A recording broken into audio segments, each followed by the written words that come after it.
On April 28, 2025, the lights went out across Spain and Portugal. Nearly 60 million people. In the middle of a Tuesday afternoon. No storm. No cyberattack. At the moment it happened, 53% of Spain's electricity was coming from solar panels. And here's what the grid operators couldn't explain at first. The solar panels didn't cushion the collapse. When the cascade started, the inverters saw a voltage spike, and they did exactly what they were programmed to do. The vast majority shut off at once. The grid's largest source of power became part of the problem. 6 months later, NERC, the North American Electric Reliability Regulator, issued its highest-tier emergency alert, specifically about this. About what happens to a grid when you replace spinning machines with electronics at scale. That's what this video is about. Not the politics of solar. The physics. Let me show you what the US electricity grid actually is. Not wires. Not power plants. A machine. One enormous, continent-sized machine. Right now, hundreds of large power plants across the eastern United States are spinning their generators in perfect lockstep. Not approximately, exactly. 60 rotations per second. 3,600 revolutions per minute. Every single one. They are so tightly coupled through the transmission network that if one stumbles, every other one feels it within milliseconds. This is the Eastern Interconnection, 1,600 gigawatts of capacity, 450 million people, operating as one synchronous machine. The word synchronous is the key. Every generator is phase-locked to every other. The electromagnetic equivalent of hundreds of flywheels, all turning together.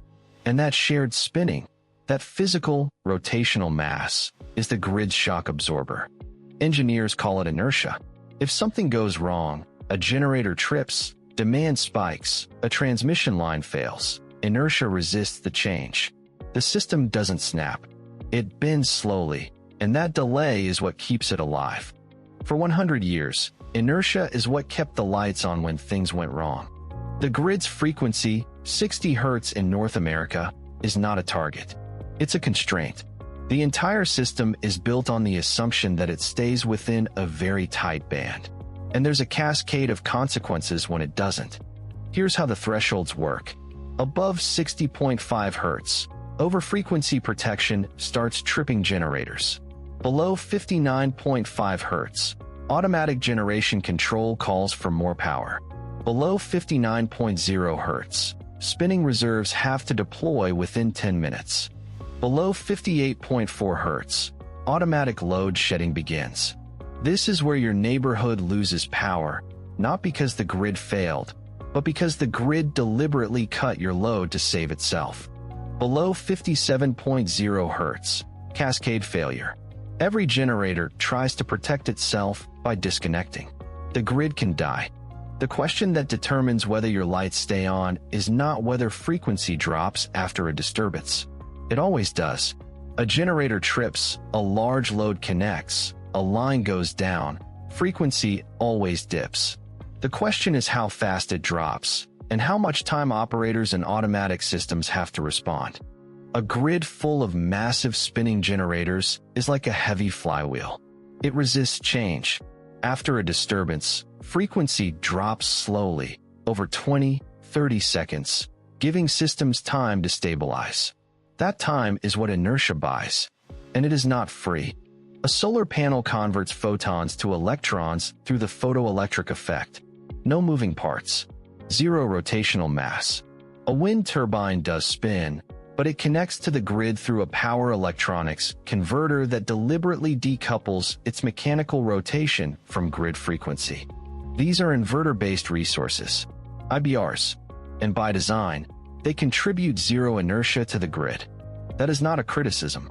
Inverters can respond to control signals in milliseconds, far faster than mechanical generators. The problem is not response speed. The problem is what happens in the window between when something goes wrong and when control systems engage. That window used to be 20 to 30 seconds of inertia cushion time. In a low inertia grid, it can be 2 to 5 seconds. Same disturbance. Same 1,500 megawatt generation trip at time zero.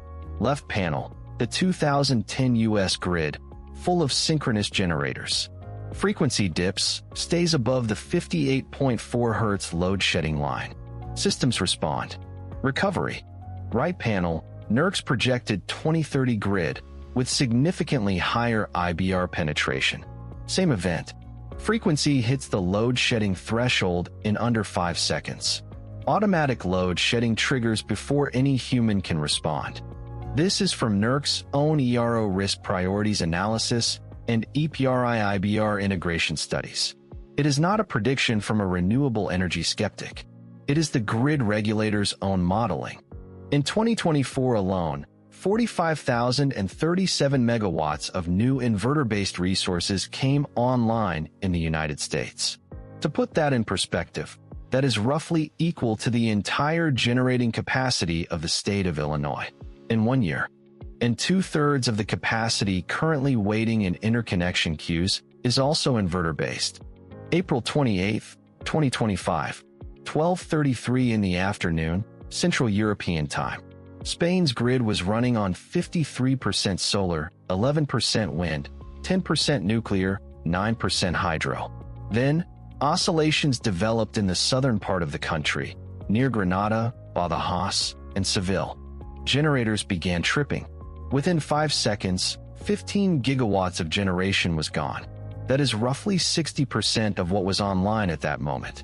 And here is what happened next. The solar inverters across the country saw a voltage spike caused by the sudden loss of those generators. And they did exactly what they were programmed to do. They disconnected to protect themselves from overvoltage. The grid's largest source of generation became the accelerant. The YNTSOE expert panel published its final investigation report in March 2026. The conclusion: the blackout resulted from multiple interacting factors, including oscillations, reactive power control gaps, and, explicitly, inverter behavior. The panel identified that PV systems tripped due to overvoltage, and that their unexpected output reduction directly contributed to the cascade. Here is the nuance. YNTSOE also concluded that even with higher grid inertia, the initial cascade might have been too fast to stop entirely. Inertia alone was not the fix. What inertia would have done is bought time, possibly enough for protection systems to contain the cascade before it went continent-wide. With 60% of generation on inverters that could disconnect simultaneously, there was no time. 60 million people without power. Trains stopped mid-route. Hospitals on backup generators. The grid came back over 18 hours.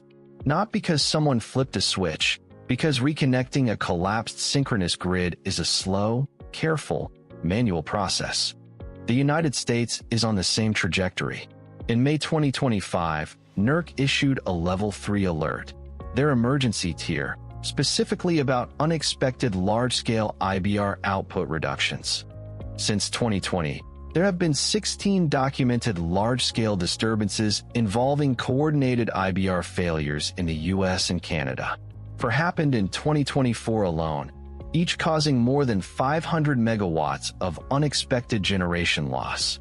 Wind and solar now represent nearly 30% of U.S. nameplate generating capacity. 45,037 megawatts of new IBR came online in 2024. 2/3 of all capacity in interconnection queues is inverter-based. The U.S. has not had a Spain-scale cascading IBR failure. But NERC's own assessment is direct. The conditions that made Spain possible are developing here. And the protection systems designed for a synchronous grid are not yet adapted for the grid that is being built. The engineering solutions exist. Grid-forming inverters can provide synthetic inertia, faster protection coordination, improved ride-through standards for IBRs. NERC already mandated new IBR ride-through standards in 2025, but deployment lags installation. The U.S. is adding inverter-based resources faster than it is adding the grid protection infrastructure those resources require. The electrical grid has run on essentially the same physics for 100 years, synchronous machines, inertia, 60 Hz. We are rewiring it for a fundamentally different technology, faster than any grid has ever been rewired before. The engineering community understands the risks. The policy is catching up. The question is whether the timeline works out. The last time the U.S. grid experienced a cascade failure of this scale was 2003. 55 million people, 8 states, 1 province. And that event was caused by something completely different, a set of protection failures that, once you understand them, are almost impossible to believe. If you want to understand how power grids actually fail, subscribe. There's a lot more to cover.